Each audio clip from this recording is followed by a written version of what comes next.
Vous avez peut-être vu passer sur les réseaux sociaux l'histoire d'une femme de Québec qui aurait rencontré un homme sur Tinder et qui se serait retrouvée le lendemain matin dans un bain de glace avec un rein en moins.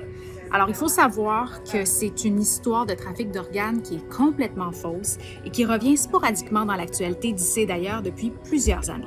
Ça qui est intéressant des légendes urbaines comme ça, c'est que c'est difficile à démentir rapidement, mais comme ça vient jouer sur des peurs, comme on se dit qu'on veut faire une bonne action, et il y a toujours cette ambiguïté aussi qui revient. On n'est pas trop sûr si c'est vrai ou pas, mais on partage parce que mieux vaut prévenir que guérir. Ce serait la première fois que la légende urbaine fait surface à Québec et il y a des citoyens inquiets d'un possible réseau de trafic d'organes qui ont communiqué avec les autorités au cours des derniers jours.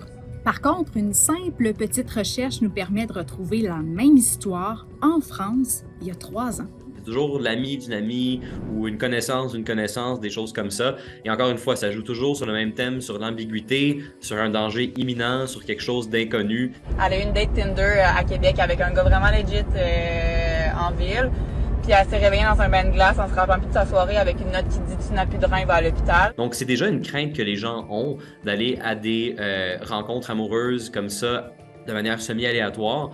Donc, ça vient renforcer un peu cette crainte-là que les gens ont. Ça joue là-dessus et c'est pour ça aussi que des rumeurs comme ça se propagent.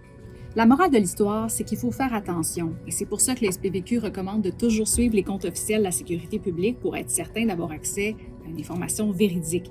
Et d'ailleurs, il ne faut pas oublier qu'une personne qui diffuse de fausses informations sur les réseaux sociaux peut être accusée en vertu du code criminel.